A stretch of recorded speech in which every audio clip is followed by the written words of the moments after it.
Toffee TV, where we have the news that Farhad Moshiri, not only did he buy Everton, not only is he bringing us a new stadium, but Baz, he's bought the Liverbirds. The man has got the audacity to go and buy the Liverbirds. And the rumour is, and you know, whisper this quietly, Liverpool are not even going to have a Liverbird on their kit next year. Now, it might be a coincidence. It might be a coincidence. Could be. I don't know. But the talk is the Liverbird is going to be very changed. If they're going to have one, it's going to be very, very changed next season. Could just be a coincidence. It's not going to be blue. It's not going to be blue. I mean, this the real ones may be blue, but he just does what he wants. This fella doesn't. No, he's just sat. He's probably sat there, just lost the derby, and he thinks, "What can I do? What can I do to sort? I know what I'll do. I'll buy your fucking crest. That's what I'll do." He balls out, doesn't he? Doesn't care, mate. I wish we had him up front or him in the midfield or something. He's a winner. Mm-hmm. No, it's incredible. I don't know. It just makes me laugh. It's just mad. It's absolutely. He's just mad, isn't he? He's obviously very clever, and there's loads of business opportunity in it. It's an iconic bit of Liverpool waterfront. And our owner owns it. Our owner owns the Liverbird. Know what I mean? We're not lying, are they? I mean, we're not. You know, we could have done it if they'd have done this Saturday. Oh, it would have been amazing. It'd have been amazing. It's been the best. It's the best April Fool, not April Fool. Yeah, it'd be the ever. best. I've seen a trend of that starting to happen. Like, people, I think that's going to be a thing where people announce mad things that are not actually April Fools. Like Rooney agrees 2-year deal, whatever. Yeah, I've only announced this at like 11 o'clock on Saturday. That'd been the greatest thing ever. That would have 12:01. Because people have gone, no, it's after 12, it doesn't count. It counts, baby. I would have said at 11:59, so people thought it was... I'd have announced it about 2 on Saturday, to be honest. When Origi made the 3-1, I'd have announced it. Breaking news. Farhad. Don't think it'd have the same impact. No, but, no. Now, listen, we're not just making a video to, like, you know, clickbait it up and wind people up.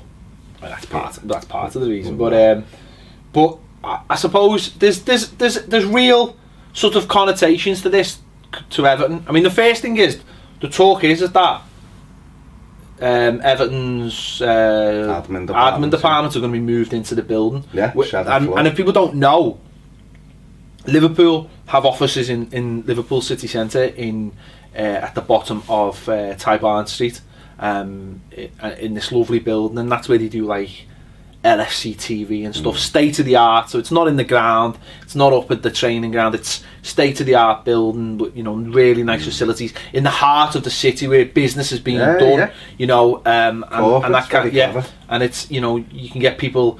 You don't have to, like, people come in on the train or whatever, you don't have to, like, get them up to Anfield and give them the sights of the area. They can get, you know, they're in and out, get the business, you know, that kind of thing, wine and dine them in the city, hotels and all that. So it's very clever. And it's the same with this.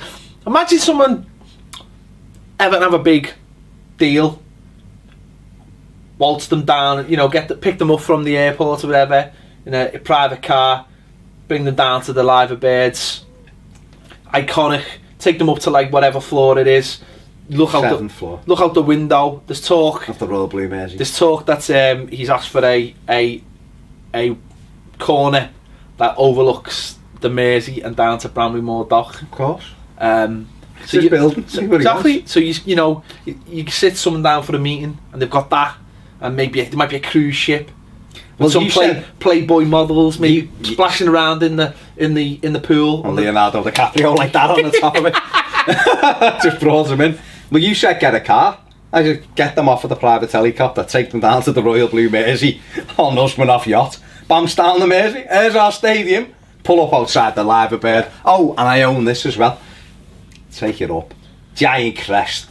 Do you know what? We missed the trick, right? We should have got Joe to like get him dressed up as Mr. Monopoly. That would have been good. We should have here as well. We should have just had a little picture of Usmanov just looking over his shoulder. Just a little surreptitious one over his shoulder like that.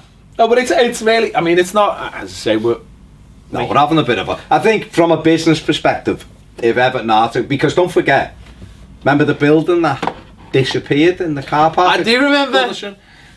And the 4 different reasons given why it disappeared. Yeah, a bit like Graham. They should have got Graham Polo, because he's great at giving different excuses for the same thing. But that was going to be an admin department, wasn't it? Because obviously, I don't know whether people know, probably do, but we've got some offices above in the park end, and then you've got to cross the road. I used to work there. You have to walk around to do stuff in the box office, then you've got to walk out to the park, then you have to go for meetings above the shop. So it's all disjointed, whereas if you're going to put a whole department down at the live bed, you know... If anyone's ever been, I don't know whether many people will, and obviously the people who work there will, but if anyone's ever been upstairs in the club shop, it's mad. It is a bit mad, because you've got people from 4 different departments, well, more than 4 departments, people from all different departments in this one room. They do like, there's a little editing suite for Everton TV. There's like, and that shop from the shop. That shop's not that big either. It's very, very cluttered. So, and the ground's not that big anyway. But it makes sense to have like all the admin staff in like in their own offices. I think. I know. Go on. And also, no, I was going to say, and also it's before we talk about the ground, because I think it has connotations for the ground, but it says that this man, and I think he's already said it in a statement, it says that, I've seen this spoken about, we probably spoke about it, where a man come in, wants to make a quick buck, build a club, a stadium and move on. It looks like he's putting roots down. I mean, not literally, I don't think he's going to go like live in the dingle or anything, but, live and live a bit. Yeah, he could. Have an apartment, glassy, and he just looks out. Like, when they built the castle in the Disneyland in California, they built a little private room in the castle. They've got one in the castle in Disneyland. And that's where Walt was going to live. Yeah. Well, you can stay in it in the Magic Kingdom. It's slightly different. But he could be there, and every now and again he could stand on the top and just throw a few... Hey, man, just flashing lights. He's obviously investing. He decided he wants to invest in the city. He's already, we've seen the stuff that's gone on around Goodison, but he's obviously someone who's just he realises the potential of Liverpool. He's a businessman, and Liverpool as a city is booming. It's all happening. Don't forget, there's the 5, as Jeff from West Derby quite happily reminded us, there's a £5 billion project going on to that waterfront, right the way along, everything else. Why not have a piece of the pie? He's only gone and bought the most iconic bit of the waterfront, hasn't he? I mean, probably get his own private ferry next. Ferry across the Moshiri, whatever. But you could have the Moshiri ferry, whatever. But no, yeah, that's what it'll be called soon. If the rumours that he's just going to pour blue into the Mersey, colour the Mersey, paint like little. They actually had a debate on that last week it was on Radio Merseyside. Someone actually rung up and went, "Is he going to colour it in blue?" And then people were going, "Don't be stupid. That would cause all kinds of problems." And then someone else rung up and go, "It wouldn't. They do it in like Chicago for the St. Patrick's Day. It's just food colouring and it dies away. You could do that for every home game." You could just literally put a big blue thing in the sky and it reflects onto the water and makes it blue, because obviously the water's clear. But no, from a business perspective as well, I think it is a big thing, because don't forget, as Everton move forward and you're doing these, you're attracting bigger businesses in the city centre, plush office and all that. It just looks the business. You look as though you're moving on, as a club. Whereas you used to come, do you want to come for a meeting at Goodison, and there was the drive down Goodison Road, and there was the broken.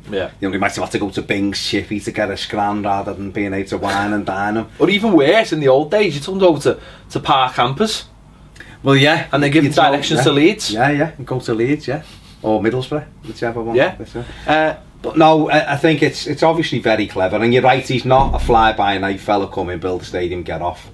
He's investing, he's a businessman, and he's a football man, and you'd have to, listen, you'd always you don't want to give Bill Kenwright too much credit, because there was too much stagnation. Any credit? If you're going to give him credit, make sure it's not in the version of a low-flying plane that could have endangered all of us. But it didn't. No, what I was going to say was, by accident or by sheer good fortune or whatever, we seem to have somebody on face value anyway, and the things he's done, who's actually come in and wants to have that burning desire to not only help us get a new stadium and put a few quid on the pitch, but to build the club bigger and bigger. Obviously backed by David Dean and Alisher Usman as well, somewhere along the line. But no, listen, it's all good, isn't it? In terms of your portfolios, he worked in the city in London. It's what they do in the smoke.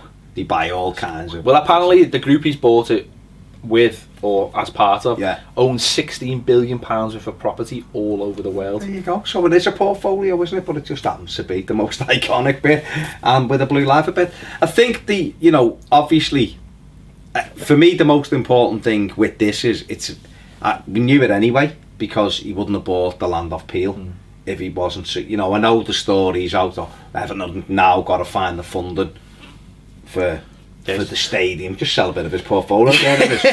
But this to me is further evidence that project is boxed. He knows it's boxed. Do you know what I mean? He'd probably say, listen, put 150 million and I'll give you an office in the library bit. Yeah. I think to me it's just further enhances the fact that the stadium is further along than what Everton are letting on. And they're doing it really well. They're keeping the cards very close to the chest. It's really good. You made a great point the other week when we talked about Bramley Moore, if that in the past it's been, look at these boss plans for the shiny stadium, this is what we're going to do, and really everyone's behind it going, don't say it too loud, we haven't got any money. I could build sketchy a big mansion I want to live in, but you haven't got... Pull the curtain back and the wizard is literally Bill Kerr, right? You haven't got any money to do. It's great, isn't it? In fact, he was hoping that play would get him the money.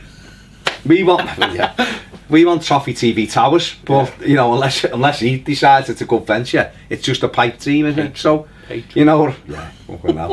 need his investment. But this fella has done it the other way. This fella's got right. This is what we want. We need this stadium. We want it here. We want it to be iconic. Don't forget, he bought our club, put money in, and all we said at the time, we want someone with a bit of vision and a bit of drive, because we didn't have a plan, did we? We were like this every season, trying to keep our head above water. We got him in with a plan. There's some money, got Koeman and all that. I wonder if we can have a look at a new stadium, maybe. Not only as he looked at the new stadium, he could have then gone, we're going to Stonebridge Cross. You want a new ground. This is in Liverpool. It's a fraction of the price. It's good to go. Baz, it's got great road links. It's got great road links. It's good to go, and we can have a spade in the ground in August, blah de blah. And he didn't. No. This fella's gone, hang on, the fans want the waterfront. The waterfront is iconic. To be honest, he's probably looked before and gone, how did you let the King's Dock slip through your fingers? But at the same time, I also don't think he sat there going, the fans want the King's Dock and want the docks. No. No, you're right. But what I think he's looked at is gone, they want it, and the project is amazing. Yeah. And that's what I was going to say. There's a Toys R Us. And there's a Costco with Boss hot dogs. But so, and as you said, I get them massive slices of pizza. I can't wait. That is me. That's your match day. That is me. That's for the match day, isn't it? That is me match day. Gosh, it'll be chocolate though, won't it? Oh, you better get those. What do you need to do? You say it's chocolate, you need a card to get it. And mate, go and have a look at the queue for the pizza bar. I know. So on a match day, times that by 4 with the people who've got cards. They're going to have to get another, like a little Moshiri corner, aren't they? They're going to have to, mate, a couple. Anyway, sorry, back to it. But it's a bigger thing, and again, this is where this falls in, and like you were saying before, that all of it's getting done. It's at the moment he's saying he wants a corner office. Now imagine when it's all done and dusted, right? Imagine how much that building will be worth, because you look down and suddenly you've got high rises, you've got all those things there, you've got people living there, you've got more, all this is going to be worth more money because of all that. It's someone builds that and then at the bottom of it you can see his nice shiny stadium. And do you think prior to him taking us over that he's had a look at that, he'll have looked, do you think Bill Ken Knight said to him at the time, or whoever he was with, we need a new stadium? Obviously the conversations, because he said it, and Bill Ken Knight said it.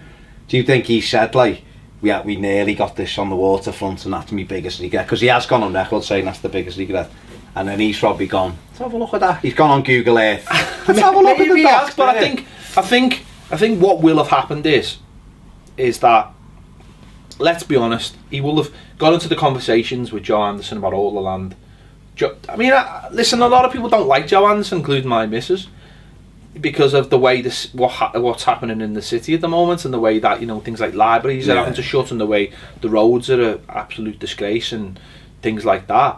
But I think what Joe Anderson has done, at least, is he seems he's like he does seem to, you know, fair play to him. He does seem to have, like, he does seem to juggle loads of things and go, well, if I get this for you, and then I can do. He's spinning plates all the time, isn't he? The biggest problem with Joe Anderson is we've got a Tory government that keeps cutting and cutting and cutting and cutting. And I work in the local authority, albeit for nosy local authority. It's you're trying to juggle everything because there's cuts. You keep cutting. We've got to save another 30 million. Cut, while these dickheads down in London are giving bonuses to bankers who and they've got one in my family who are utter gobshites. But you're right. But he's spinning plates all the time. Off the high horse. No, but he's spinning plates all the time. And whether you like him or whether you don't like him, and people, all the Reds saying, "What's going on?" You know, when he sorted the Finch Farm, people do, like, because he's an Evertonian. It's like, oh, he's making the council like $1.5 million a year off the Finch Farm or whatever it is. When he sorted Anfield, whether you thought it was right or wrong, he was bringing extra people into the city, and he's doing the same. And you can imagine him sitting down, and the first thing he probably did when he sat down and said, a nice little second-hand building there. You're interested, because he does strike me as a bit of a car salesman. But he probably the conversations he probably went, because their buildings down there as well, aren't they? Are they in that building or the next building? I think they're in the next building. You can imagine him sitting there going, well, we can, you know, if you like the look of this, you fancy we could do something with this? That's his job, isn't it? His job is to get the assets that are in the city and do something with them and pass it. It's like when you sell a car. It's like when you sell a car to you know, you're desperate to get rid of your car, so you sell it to a car showroom for like a couple of grand, and the next minute you go back the next week and the same car is on for like $4.5 grand, and they've given it a polish and they've done cleaned the engine and all that and give it a once over, and you're like, well, you couldn't have sold it for $2 grand. They can, because they've got the thing. And it's almost a bit like this. He's got hold of this and now he's going, do you fancy this? And Moshiri's gone, actually, if you think about it, and the whole plan, and it all falls in. But at the end of the day, we own the liver beds. He's putting £5 million into the city. Yeah. Every year. He owns the liver beds, and the little rumour about we're moving from purple bins to blue bins. You know, all blue, because obviously the recycling in the whether that's again, as I say, I can't confirm that. No. Who knows? And you know, your council tax will be paid directly to Everton Football Club from now on. Moshiri City Council. On the River Moshiri. On the River Moshiri. The ferry. Moshiri side. Moshiri side. Steve Rodham is going to be the Metro Mayor for Moshiri side. Yeah.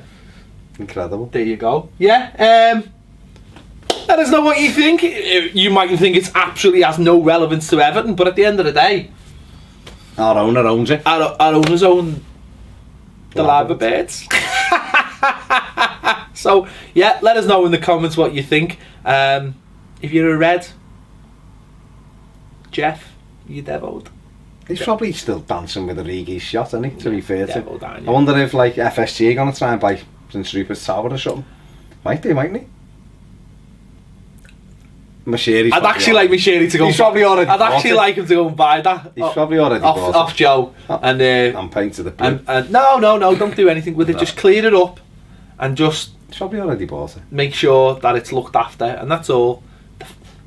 You probably call like the friends of Prince Rupert's Tower or something, and there's a little group making sure it's nice, and you know. Moshiri magic. Yeah. There you go.